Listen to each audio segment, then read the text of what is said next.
अस्सलाम वालेकुम स्टूडेंट। आज हम स्टार्ट लेंगे एक्सरसाइज 1.4 के क्वेश्चन नंबर 4 से, जिसमें हम सिंपल मल्टीप्लिकेशन की बात ही करेंगे जैसे कि प्रीवियस क्वेश्चन में कर चुके हैं।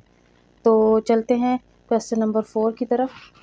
तो मैं आपको अपने प्रीवियस वीडियो में बता चुकी थी मल्टीप्लिकेशन के रूल्स के। मल्टीप्लिकेशन के को मल्टीप्लाई करने से पहले जो है वो आपने देखना है कि क्या वो मल्टीप्लाई हो भी सकता है या नहीं।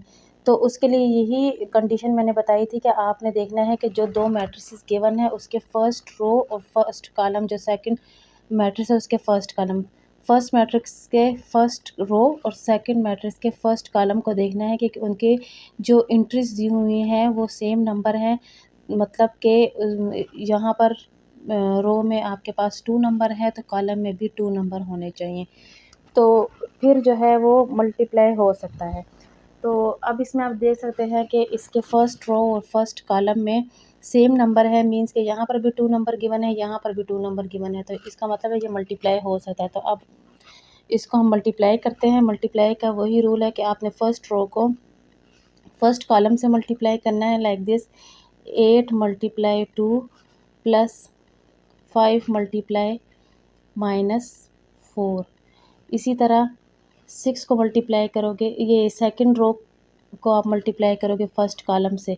पहले आपने फर्स्ट रो फर्स्ट कॉलम, फिर सेकंड रो फर्स्ट कॉलम, उसके बाद सेकंड कॉलम की बारी आएगी। आपने दोनों जितने भी रोज़ आपको गिवन होंगे उसको आप मल्टीप्लाई करोगे सेकंड कॉलम से। फिर अगर थर्ड कॉलम हो तो फिर आपने जितने रोज़ होंगे उसको थर्ड कॉलम से मल्टीप्लाई करना है।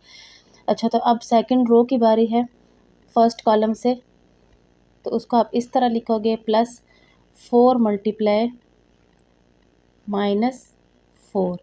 इसी तरह फिर आप सेकंड कॉलम की तरफ आओगे तो जो फर्स्ट रो है उसको सेकंड कॉलम से, फिर सेकंड रो को सेकंड कॉलम से। जब सेकंड कॉलम की बारी आएगी आपने स्पेस छोड़ के फिर सेकंड कॉलम को आपने लिखना है 8 मल्टीप्लाई 5/2 प्लस 5 मल्टीप्लाई 4। इसी तरह सेकंड रो की बारी है तो आप सेकंड लाइन में चले जाओगे 6 मल्टीप्लाई 5/2 प्लस 4 मल्टीप्लाई 4। अब 8 2 ज़ार 16 प्लस माइनस माइनस 20, इसका 6 2 ज़ार 12 -16, और इससे आएगा 8 मल्टीप्लाई 5/2 से आता है, इसकी आप कटिंग कर लोगे तो ये हो जाएगा 4 5 ज़ार 20 प्लस 5 4 ज़ार 20। यहाँ पर भी अगेन आप 2 और 6 की कटिंग होती है, आपने कटिंग कर देनी है। यहाँ पर असल में एक फ्रैक्शन दिया हुआ है और एक होल नंबर दिया हुआ है। अगर उनकी कटिंग हो सकती है डिनोमिनेटर से होल नंबर की, तो फिर आपने कटिंग कर लेनी, तो उससे क्वेश्चन ज़रा सिंप्लीफाई हो जाएगा और आपने मल्टीप्लाई कर देना। ओके, 3 5 ज़ार 15 प्लस 4 4 ज़ार 16। अब 16 - 20 से आता है -4, 12 - 16 से आता है -4, इससे आता है 20 + 20 40, और 15 + 16 से आता है 31। तो ये क्वेश्चन नंबर 4 का डी पार्ट सॉल्व हो गया।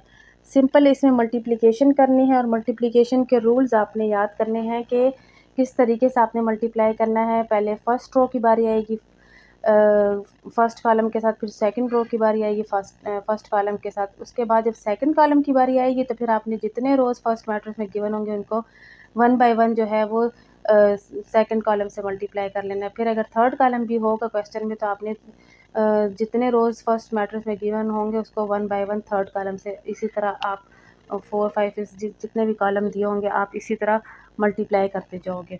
तो चलते हैं क्वेश्चन नंबर 5 की तरफ। तो क्वेश्चन नंबर 5 में यूज़ होने वाला कॉन्सेप्ट है laws of matrix with respect to multiplication. अब आप देख सकते हैं यहाँ पर 3 लॉज दिए हुए हैं। फर्स्ट वन है AB = BA, जिसको हम कहते हैं commutative law with respect to multiplication. Commutative law with respect to addition भी होता है, उस वक्त जो है वो दो मैट्रिक्स है, दो नंबर जो है उसके बीच में प्लस का साइन आता है जब विद रिस्पेक्ट टू एडिशन की बात हो रही होती है। लेकिन यहाँ पर विद रिस्पेक्ट टू मल्टीप्लिकेशन की बात हो रही है तो आपने जो है वो और मैट्रिक्स में हो रही है। कम्यूटेटिव लॉ जो है वो नंबर्स पे भी अप्लाई होती है, मैट्रिक्स पे भी अप्लाई होती है। तो यहाँ पर तो मैट्रिक्स पे अप्लाई हो रही है, तो इट्स मीन के जब जब कम्यूटेटिव लॉ की बात आएगी विद मैट्रिक्स में और वो भी विद रिस्पेक्ट टू मल्टीप्लिकेशन, तो आपने टू मैट्रिक्स को जो है वो आपस में मल्टीप्लाई करना है। इसके लेफ्ट हैंड साइड और right hand side must given होंगे इन लॉज में। तो फर्स्ट वाले में है commutative law A B is equal to B A. इसका मतलब ये है कि ए मैट्रिक्स को आप मल्टीप्लाई करोगे बी से और उससे जो आंसर आएगा वो इक्वल होना चाहिए बी ए के, मतलब आप बी के मैट्रिक्स को ए से लेकिन ये ज़रूरी भी नहीं है कि ये इक्वल आए। तो ए बी का मतलब है कि आप ए मैट्रिक्स को पहले लिखोगे फिर बी को लिखोगे उसको मल्टीप्लाई करोगे, और बी ए का मतलब है कि इस बी ए में आप पहले बी का मैट्रिक्स लिखोगे उसके बाद ए का मैट्रिक्स लिखोगे और फिर मल्टीप्लाई कर लोगे और वो इक्वल आएंगे। तो अगर वो इक्वल आ गया तो इसका मतलब कम्यूटेटिव लॉ जो है वो फुलफ़िल हो रहा है, इस पर मतलब आपने प्रूफ कर लिया कि A B is equal to B A, और अगर ना आया तो फिर आपने नॉट इक्वल लिख देना है। अच्छा, नेक्स्ट वन है एसोसिएटिव लॉ। एसोसिएटिव लॉ में हमारे पास हमेशा जो है वो थ्री नंबर्स अगर नंबर्स की में बात हो रही तो थ्री नंबर्स दिए होते हैं, लेकिन यहाँ मैट्रिक्स की बात हो रही तो यहाँ पर आपको थ्री मैट्रिक्स गिवन होंगे। तो उसमें जो है वो पहले आप सेकंड और थर्ड को सॉल्व करोगे, उससे जो आंसर आएगा उसको फिर ए से मल्टीप्लाई करोगे, और जो राइट साइड है उसमें पहले फर्स्ट टू को मल्टीप्लाई करोगे, उससे जो आंसर आएगा उसको थर्ड वन से मल्टीप्लाई कर लोगे। तो आप देख सकते हो यहाँ ब्रैकेट में बी सी दिया हुआ है, इट्स मीन कि आपने पहले बी और सी को मल्टीप्लाई कर लेना है, उससे जो आंसर आएगा उसको ए से कर लेना है, और ये राइट साइड पे पहले ए और बी को मल्टीप्लाई करना है, उससे जो आंसर आएगा उसको थर्ड मैट्रिक्स से आपने मल्टीप्लाई कर देना है। और एसोसिएटिव लॉ जो है वो हमेशा इक्वल ही आता है। कम्यूटेटिव लॉ में होता है कि कभी इक्वल नहीं आते, लेकिन एसोसिएटिव लॉ में आपका आंसर जो है वो मस्ट इक्वल आना चाहिए। थर्ड वन है डिस्ट्रीब्यूटिव लॉ। डिस्ट्रीब्यूटिव लॉ में आप जो है वो डिस्ट्रीब्यूट कर देते हो बाहर वाले नंबर को ब्रैकेट वाले के साथ। जैसे कि अब बाहर ए है मैट्रिक्स, तो उसको आपने डिस्ट्रीब्यूट कर देना है बी के साथ, और फिर ए जो है वो सी, मतलब ए को आपने डिस्ट्रीब्यूट कर देना है बी और सी मैट्रिक्स से। लेफ्ट साइड में तो आपने सिंपल बी और सी मैट्रिक्स को ऐड कर देना, उससे जो आएगा उसको ए मैट्रिक्स से मल्टीप्लाई करना है, क्योंकि यहाँ कोई साइन नहीं कि इट्स मीन मल्टीप्लाई है। राइट साइड में जब आप ए डिस्ट्रीब्यूट कर देते हो तो पहले आपने ए और बी को मल्टीप्लाई करना है और फिर ए और सी को मल्टीप्लाई करना है, फिर दोनों के जो आंसर है उनको ऐड अप कर देना है। तो चलते हैं क्वेश्चन नंबर 5 के क्वेश्चंस की तरफ। ये था कॉन्सेप्ट जो कि क्वेश्चन नंबर 5 में यूज़ हो रहा था। अब क्वेश्चन नंबर 5 जो है वो सॉल्व करते हैं। तो क्वेश्चन नंबर 5 का हम फर्स्ट पार्ट करेंगे जो कि है A B is equal to B A. यहाँ पर कम्यूटेटिव लॉ दिया हुआ है और हम देखेंगे कि कम्यूटेटिव लॉ जो है वो इस पर फुलफ़िल होता है या नहीं, मीन्स के left hand side right hand side के इक्वल आता है या नहीं। तो पहले हम लेफ़्ट हैंड साइड को सॉल्व करेंगे जो कि है ए बी। तो हमने क्या किया, पहले ए का मैट्रिक्स लिखा फिर बी का मैट्रिक्स लिखा। अब आप इनको सिंपल तरीके से मल्टीप्लाई करोगे जो कि मैं प्रीवियस क्वेश्चन में करवा चुकी हूँ। मल्टीप्लिकेशन का प्रोसेस, फर्स्ट रो को आपने फर्स्ट कॉलम से मल्टीप्लाई करना है, -1 मल्टीप्लाई 1 प्लस 3 मल्टीप्लाई -3, इसी तरह 2 मल्टीप्लाई 1 जब सेकंड रो की बारी आएगी, प्लस 0 मल्टीप्लाई -3। अच्छा, फिर सेकंड कॉलम की बारी है, फिर उसी तरह आपने स्पेस छोड़ के सेकंड कॉलम की तरफ जाना है। -1 फर्स्ट रो को आपने सेकंड कॉलम से मल्टीप्लाई करना है, -1 मल्टीप्लाई 1 प्लस फर्स्ट रो को कॉलम से मल्टीप्लाई करना है, तो -1 मल्टीप्लाई 2 प्लस 3 मल्टीप्लाई -5, और इसी तरह सेकंड रो की बारी है सेकंड कॉलम के साथ, तो 2 मल्टीप्लाई 2 प्लस 0 मल्टीप्लाई -5। अच्छा, उसके बाद आपने इसको सॉल्व कर लेना है। -1 -9 प्लस माइनस माइनस और 3 3 9, 2 1 2 प्लस 0, और फिर ये -2 -15 4 प्लस 0। इसको जब आप सॉल्व करोगे तो ये कुछ इस तरह आएगा, -10 2 और -17 और 4। ये लेफ़्ट हैंड साइड आ गया।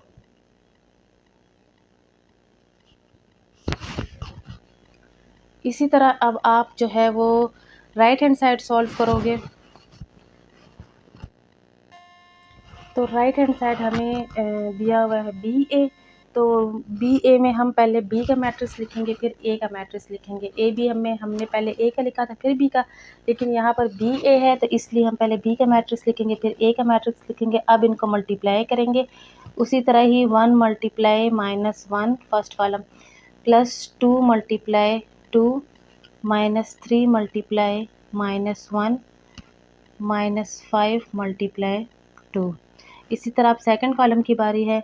1 multiply 3 +2 multiply 0, -3 multiply 3 plus -5 multiply 0।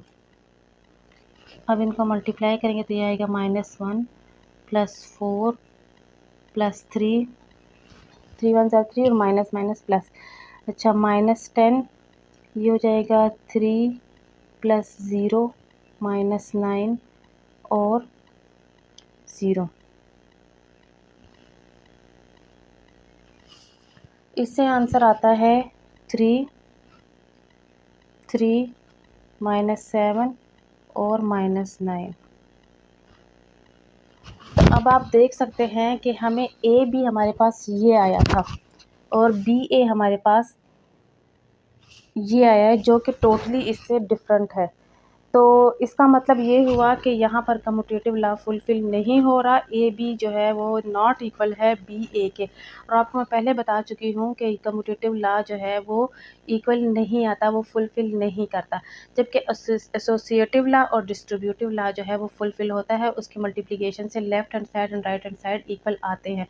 लेकिन कम्यूटेटिव लॉ पे ये अप्लाई नहीं होता मैट्रिक्स की मल्टीप्लिकेशन। तो इसका मतलब ये हुआ कि A B is not equal to B A, ये इस पे फुलफ़िल नहीं कर रहा। तो चलते हैं क्वेश्चन नंबर 6 की तरफ। तो क्वेश्चन नंबर 6 में भी हमें दिया हुआ है, ला ही दिया हुआ है A B whole T is equal to B T A T. ये हमने वेरीफाई करना है कि ये दोनों इक्वल आते हैं या नहीं आते। तो वैसे तो कम्यूटेटिव लॉ जो है वो फुलफ़िल नहीं होता, लेकिन ट्रांसपोज़ लेने के बाद हम देखते हैं कि क्या ट्रांसपोज़ अप्लाई करने से ये कम्यूटेटिव लॉ फुलफ़िल होता है या नहीं होता। तो इसका लेफ़्ट हैंड साइड पहले सॉल्व करते हैं। लेफ़्ट हैंड साइड कुछ इस तरह दिया हुआ है कि ए बी होल टी दिया हुआ है। इसका मतलब है पहले हम ए बी को मल्टीप्लाई करेंगे, ब्रैकेट में है ए बी, पहले ब्रैकेट को ही सॉल्व करते हैं। ए और बी को मल्टीप्लाई करेंगे, उसके आंसर का फिर हम ट्रांसपोज़ लेंगे। ए और बी को पहले आप मल्टीप्लाई करो, जिसकी मल्टीप्लिकेशन से आता है -1 मल्टीप्लाई 1 +3 मल्टीप्लाई -3 और इधर आता है 2 मल्टीप्लाई 1 +0 मल्टीप्लाई -3। अब सेकंड कॉलम की बारी है। -1 मल्टीप्लाई 2 +3 मल्टीप्लाई -5 और ये आता है नेक्स्ट रो है 2 मल्टीप्लाई 2 +0 मल्टीप्लाई -5। इसको जब आप मल्टीप्लाई करोगे इससे आएगा -1 -9 2 + 0 -2 -15 4 + 0।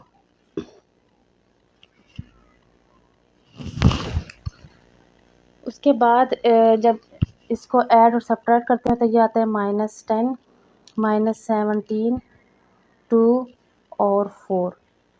अब ए बी हमारे पास आ गया है, इसका हमने लेना है ट्रांसपोज़। जब इस पे ट्रांसपोज़ अप्लाई करेंगे तो इसका आंसर कुछ इस तरह बनता है। इसका ट्रांसपोज़ तो मैं बता चुकी थी आपको कि रो जो है वो कॉलम में चेंज हो जाते हैं। तो ये बनेगा -10 और 2 -17 और 4। ये आ जाता है ट्रांसपोज़ लेने के बाद। अब राइट हैंड साइड सॉल्व करेंगे और देखेंगे कि उससे भी यही आंसर आता है या नहीं। तो राइट हैंड साइड की तरफ चलते हैं। तो आप देख सकते हैं इसके राइट हैंड साइड में हमें बी टी ए टी दिया हुआ है, मतलब कि पहले आप बी का ट्रांसपोज फाइंड आउट करोगे, फिर ए का ट्रांसपोज फाइंड आउट करोगे, उसके बाद ही आप मल्टीप्लाई करोगे। लेफ्ट हैंड साइड में तो हमें ये था कि पहले हमने ए और बी को मल्टीप्लाई किया, उसके आंसर का ट्रांसपोज लिया, लेकिन यहाँ पर आपने इंडिविजुअली ट्रांसपोज लेना है, उसके बाद मल्टीप्लिकेशन करनी है, क्योंकि यहाँ पर हमें क्लियरली दिया हुआ है अलग-अलग इंडिविजुअली ट्रांसपोज दिया हुआ है, बी के ऊपर अलग है और ए के ऊपर अलग है। तो पहले आप इनका ट्रांसपोज लोगे, उसके बाद फिर आपने मल्टीप्लाई करना है। तो बी टी का ट्रांसपोज लेने के बाद कुछ इस तरह बनता है 1 -3 और 2 -5। इसका ट्रांसपोज लेने के बाद बी टी ये बन जाता है और ए टी क्या बनता है -1 2 3 और 0, मतलब रोज जो है वो कॉलम में चेंज हो जाएंगे। अब आपने करनी है इनकी मल्टीप्लिकेशन, लेकिन आपने ये ध्यान रखना है कि पहले आपने बी टी लिखना है और ए टी। जब आप ए बी होल टी को ओपन करते हो तो इसको इस तरीके से लिखना है, ये नहीं कि आपने पहले ए टी और फिर बी टी लिखना है। इसको ओपन करने के बाद, इस ब्रैकेट को ओपन करने के बाद इसका राइट हैंड साइड इस तरह बनता है कि पहले बी टी का ट्रांसपोज देन ए टी का। अच्छा, फिर आपने यहाँ पर बी टी का जो ट्रांसपोज लिया है वो वैल्यू लिख लेनी है 1 -3 2 -5 और फिर आपने लेना है ए टी वाली वैल्यू -1 2 3 और फिर 0, ये आपने लेनी है। अच्छा, अब जो है वो आपने उसी तरह ही मल्टीप्लिकेशन करनी है, जो मल्टीप्लिकेशन का रूल है 1 × -1 प्लस -3 × 3, ये हो गया। उसके बाद सेकंड रो की बारी आ जाती है।